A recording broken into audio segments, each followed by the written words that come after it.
Hi friends, welcome back to my channel. ఎలా ఉన్నారు అందరూ? నేను వచ్చేసి వాళ్ళు హాట్ సమ్మర్లో కూల్ కస్టర్డ్ చూపిస్తున్నాను. ఈజీ, చాలా 15 to 20 minutes అయిపోద్ది. దాని ప్రాసెస్ చూసేద్దామా మరి. నేను వచ్చి ఫస్ట్ ఒక 1/2 లీటర్ మిల్క్ తీసుకున్నాను చిక్కటివి.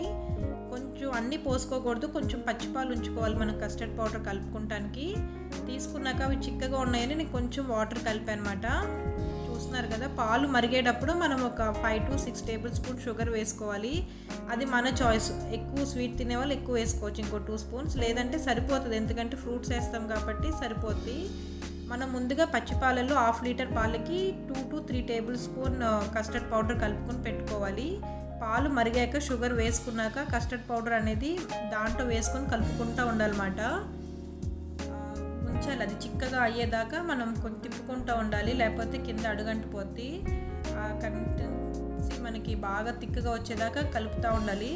ఈజీగా అది మనం కస్టర్డ్ పౌడర్ కలిపిన పాలు పోయిగానే ఎమ్మటే 5 minutesలో అయిపోద్ది తిక్కగా. చూసారు కదా, తిక్కగా అయిపోయింది. ఇది వచ్చి ఒక బౌల్లోకి తీసుకుని పెట్టుకోవాలి. అదంతా చల్లారిపోవాలన్నమాట. వేడి మీద ఫ్రూట్స్ వేస్తే మెత్తగా అయిపోతాయి ఫ్రూట్స్. సో మనకి అదంతా చల్లగా అయిపోయాక అప్పుడు మన ఇంట్లో ఏ ఫ్రూట్స్ అవైలబుల్ అయితే ఆ ఫ్రూట్స్ వేసుకోవచ్చు. నేను వచ్చేసి దానిమ్మ, గ్రేప్స్, యాపిల్, బనానా వేసాను. కాకపోతే కంపల్సరీ మనకు ఆ పాలు అనేది చల్లపడాలి.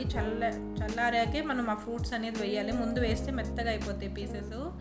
సో చూసారు కదా, మన ఇంట్లో ఆ ఫ్రూట్ ఈ ఫ్రూట్ అని లేదు, ఇంట్లో మనకి ఏ ఫ్రూట్ ఉంటే అది వేసుకోవచ్చు అన్నమాట.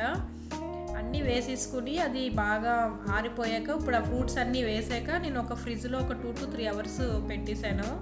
చల్లగా అయితేనే బాగుంటుంది. చూసారు కదా, నేను 2 hours అయిపోయింది. తీసి ఇప్పుడు సర్వింగ్ బౌల్లోకి సర్వ్ చేసుకుంటున్నాను.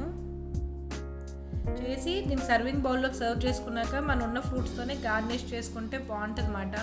సో నేను గార్నిష్ అంటే ఏం పెద్దగా చేయలేదు, బనానాస్, యాపిల్, గ్రేప్స్తోనే చేశాను. కానీ ఇది వీక్లీ వన్స్ అట్లా పిల్లలకి చేసి పెట్టవచ్చు, ఎందుకంటే పిల్లలు ఫ్రూట్స్ అనేది తినరు కదా. మనం కూడా పెద్దవాళ్ళం కూడా తినము ఫ్రూట్స్ ఇష్టంగా. సో ఎప్పుడైనా వీక్లీ వన్స్ ఆర్ 2 weeksకి ఒకసారి ఇట్లా చేసుకుని తింటే బాగుంటుంది. చూసారు కదా, కూల్ కస్టర్డ్ రెడీ అయిపోయింది.